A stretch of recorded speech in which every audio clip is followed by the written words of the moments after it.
So everyone, thanks for tuning in. In this video we're going to make a Doodle Jump game. So this game on the left is actually what our game will look like when we finish it, hopefully. And this example is made with Froobit JS framework. So we're basically trying to make this Doodle Jump like game, and why don't we just get started? So on the right side I have a blank Froobit project opened. So there is really nothing in the controller and entity folders, and the main JS file only contains the framework initialization code and nothing is special. So I'm also instantiating the scene with the dimensions of 400 pixels wide and 600 pixels in height, and I enabled physics for this case. And this is basically all the code that we currently have, and we're going to add more as we progress with the game. So let me close this example and let's start our project in development mode. So we can see that we have practically nothing here because we didn't edit controllers yet, and we're going to do just that. So first of all, let's create our background controller and entity, and to do that we use Froo tool. So you can call Froo create and then you say the name of your entity.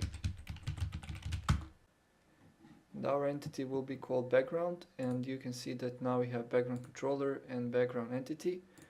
And each entity in Froobit has render method which accepts P5 instance, so you can call, and let's make it something like 50.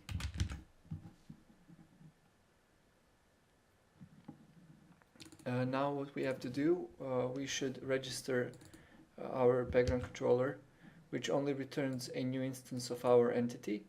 So we just come here and we register background controller.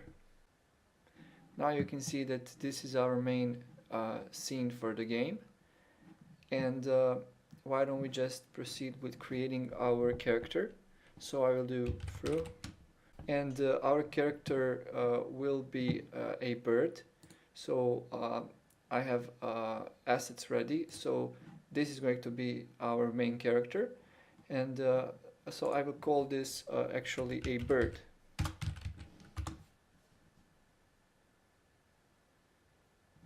So now we have also a bird entity, and for the simplicity we are going to use assets later in the development. Right now I'm just going to use simple shapes. So we can render our bird as an ellipse or a circle, so we call ellipse, and the radius 1 and radius 2 will be the same, so 80 pixels each. Now we go to background controller, and we will register bird controller here as well.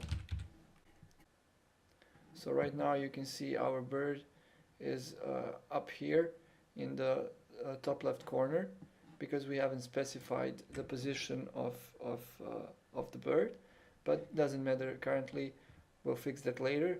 The next thing we have to create is our platform, so let's do Froo create platform. And now we also have a platform as well, and for the platform we can here define the width of the platform, and we can just draw a rectangle.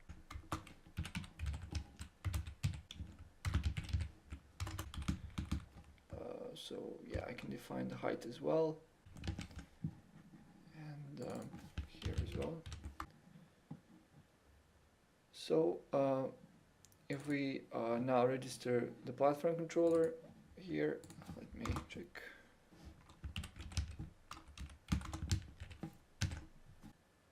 So you can see that our platform is also here up in the left corner.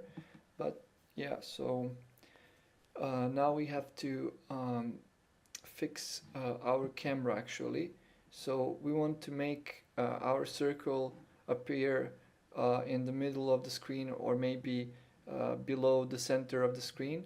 And how you do that, you go to your bird controller, and here we will import Camera from Froobit and also Compose. So you use Compose when you need to add additional behavior to your controllers, and Camera is actually something like that, so an additional behavior. And so you call Compose. So let me show you. First you call Compose and you give Camera what it should track, and in this case it should track our bird. So we can create our bird here like this, and we can give it to the track method. Let me delete this for quickly, fix this, and we should wrap our controller like this. So now you can see that our bird is actually in the middle of the scene, and this is achieved by adding additional behavior to the controller. And you could have like more behavior definitions like that, but now let's go to platform controller, and let's do the same thing for the platform quickly. So same as before, I call Compose and I give it Camera. In this case, this is object. So let me, sorry, I made a mistake. Okay, so Camera, object, and you don't have to give it any parameters. You just wrap your controller like that. And let me fix this quickly. Yeah. So now you can see that our platform has disappeared, and we probably have an error in the console. Yeah, so let me close this. This is because Camera object actually works with objects, with entities that have position defined. So we can come here, and since our platform will actually collide with our bird object, we will need physics. So let's add physics to it. And you add physics properties to your entities by defining physics method, which accepts this argument object. And for example, we can console log this argument object so that you can see what is actually inside this object. So this is the argument object, and it has body, contact, dynamic, ground, one-way collisions, and other things. So it has some functions and properties which you can use, and I will explain you when you should use which one, but for now let's just add body property to our entity. So you use body from argument object, and you say this body is equal to body. And now you can see that our platform has appeared here, and it's actually now a physics object. It is currently aligned with our circle. So why don't we just say that when we create platforms, they will have initial position. So let's call it like pause.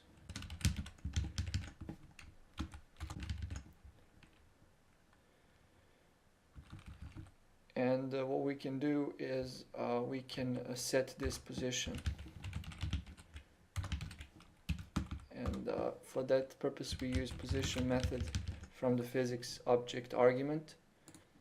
method argument, and we just set this pause. So when you create a platform, it has to have position provided, and you can do that in the platform controller. So this is actually where we create new platforms. So let me delete this. Let's say platform is equal to new platform, and we just return platform. And here we can add x, which will be scene divided by 2, but actually this position, which I'm currently referencing here, is actually the position relative to the camera object that is tracked. So it will be right under the bird, under the circle. So I would say x is 0, and epsilon is like 150. And this is in pixels, but it will be converted into world coordinates. So you can see that now our platform is right under the circle. So x is 0 because this is x value relative to the circle, to the center of the circle, which is tracked by the camera, and this is basically camera origin. And the position method inside the platform, so the position will set this position inside the physics world and not the canvas itself. So now we can add collider for the bird, and this is easy because this is just a circle. So same as before, and let's use shape method. And shape method allows you to define your fixture, body fixture, or a shape of the object, and it provides you with Plank JS instance. So if you're not familiar with Plank JS, you can check out the project on GitHub. It is basically a JavaScript version of Box2D, and you can practically use it like you're using Box2D. It's very similar. So what we need to do, we need to return our shape from this method. So we will say plank and say circle, and the radius of the circle will be pixel to world. So Froobit comes with these utility methods for conversion, and we said that our ellipse is 80, radius of 80, but in the Plank JS world, it's actually the half of the radius, so we can say 40, and we can define the radius here. So, and we just put it like here and here. So now this circle has its fixture, and it will collide with the platform, hopefully. What we need to do in order for this circle to start falling down on the platform is to say that this is a dynamic object. Same as before, we have a dynamic method inside the argument object, which we can call. It's not important at which point you're calling this. So you just say that this is a dynamic object. And this is actually not following because I did a little mistake here. So in the bird controller, I am returning a new bird, and I should return this bird that we created outside of this method. So if we wait for the refresh, now you can see that the circle is falling down, but the platform doesn't have collider, so it just falls through the platform. And to add collider for this, we used the shape method. Same as before, we return blank, and this is actually called box, and it will accept the width and the height of the box. So the width of the box is actually half of this width, so and the height will be divided by 2. So yeah, now it works. And just to show you how actually physics works here, we can add restitution and set it to something like 0.5, and this ball should then start to bounce off this platform. So you can see that it's bouncing off, but Let's leave it like that for now. So the next thing we want to do is we want to generate platforms dynamically, and we will do that by going here to platform controller, and this is actually the place where we create our platforms. So we will instead of returning just one platform, we will return an array of platforms. So let's make this array. So how many platforms are we going to make? So number, and this is just a temporary solution. You should have this procedurally generated, so as you move up in the game you should have new platforms generated dynamically. But for now, let's say that 80 platforms is okay. Now let's define the starting epsilon position of the first platform. Start epsilon will be, and this is again relative to the circle object, and we can say that this is like 400, and let's say delta epsilon will be 0 at first, and then in each iteration we will increment it. So in this loop we will create all of our platforms, and then we're going to return those platforms from the controller. So here we can say platforms push, and then I will say new platform, and x value is going to be 0, and epsilon will be start epsilon plus delta epsilon, and after each iteration we will say that delta epsilon is equal 20 plus, so it's plus math random times 80, for example. So now you can see that our circle is actually surrounded by those platforms. Come here to the bird, and let's make this maybe smaller, like 20. So yeah, and what we can do also in the platform controller, we can say that this is minus 150 plus math random times 300. So this way we're generating those platforms on the random x and epsilon positions. So the next thing that we need to do is we want to generate a upward force on this ball each time it touches the platform. So you can open platform entity, and there is a method called type, and here you can specify the type of this platform, and it can be just a simple string. So I will say that this is actually a ground, and now if I go to bird, I can use contact object, and I can say whenever contact with ground happens, so I can say on begin, and here I pass a callback function. I want to console log contact, for example.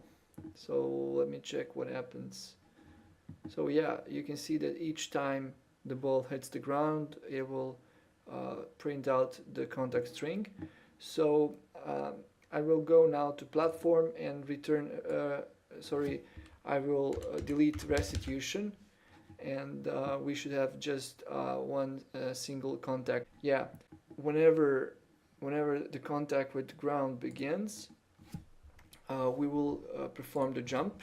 And how you perform the jump, so let's define the jump method. Say this body, and then we're going to say apply, and here we can convert coordinates that we give it to vec2, which Planck understands. So x will be 0 and epsilon will be something like minus 12,000. So each time we have this contact, we will say this jump. But now you can see that our ball is bouncing off of this platform above, because the platform is collidable from all the sides, and to make it collidable only from the top, we have to call one-way collisions. So to enable one-way collisions, you just call this method one-way collisions, and we code like this.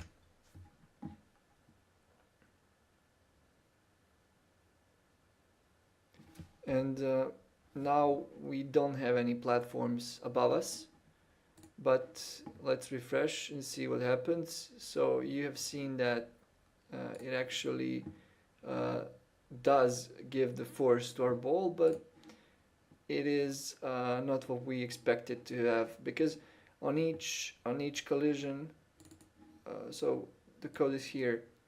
So on each collision begin with the platform, we are actually saying, hey, jump. So we should first check the body velocity. So the velocity will be very low when it is almost when it's dropping on the ground, and it will be positive. So we can say that const velocity of this body get linear velocity, and we can check if velocity epsilon is less than 2, and I will say math absolute value of this, so just a small velocity, then we can jump. So let's check now what happens. And it says that this method is actually not a real method, so I misspelled that.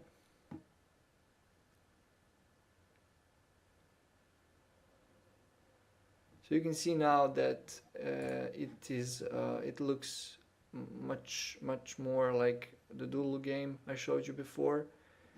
And also what we need to do now is we need to enable mouse controls for this circle. So to do that, we will go to a bird controller, and here you can say you can use on event method, and we can subscribe to keyboard events from Froobit, and on key press, what we want to do, we want to know the code, which code did we just pressed. So if the code is row right, then we want to move our bird to right. And the same, so the same thing for the left side. So if, so now we go here and we say go right, and we can just open a new tab so it doesn't distract you while I'm typing. So when we want to move our bird to the right, what we have to do, we just have to change the x component of the velocity and leave the epsilon component of velocity the same. So we will read the current velocity of the body. So body get velocity, and it's actually get linear velocity, and we will say this body set linear velocity, and here we will call vec2, and the first coordinate will be for example 6 for the x value, so we will move right by that value, and epsilon value will be actually the same as the current velocity epsilon value, and we do the same thing for the moving to the left. So we will do the same, just set the -6 so it goes to the left.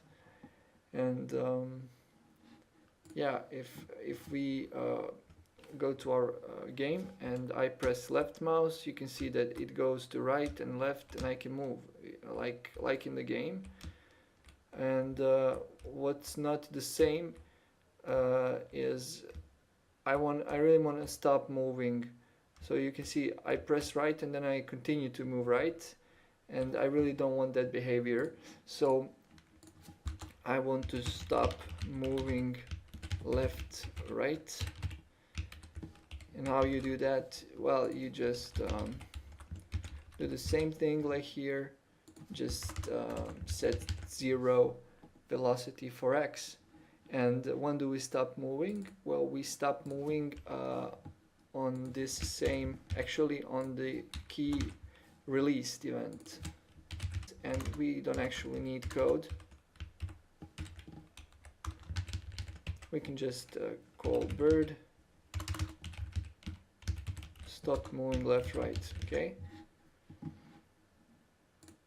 And now if we open the game, you can see as soon as so I'm pressing right, and when I stop pressing right, it stops basically.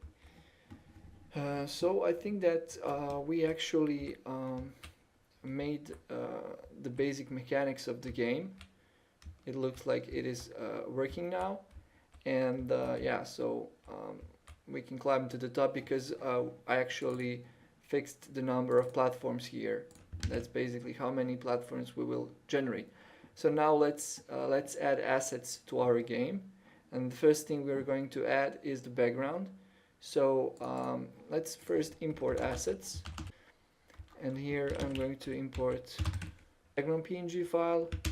And then I will do the same for the bird. So this is going to be our background.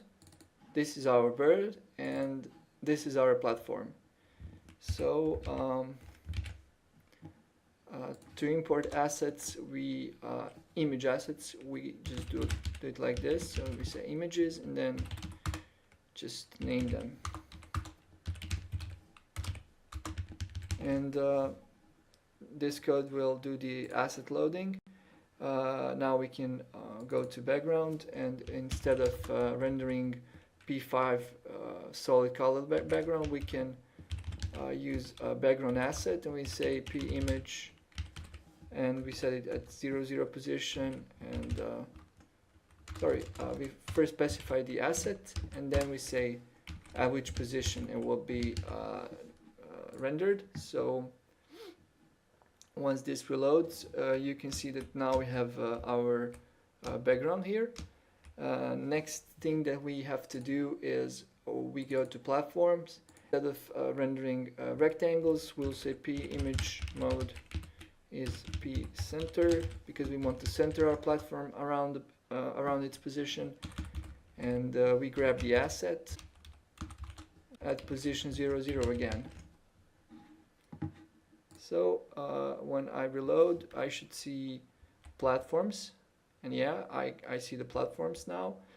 And the final piece of this puzzle is to do the same for the bird. So it's a bird asset, and I will and P image.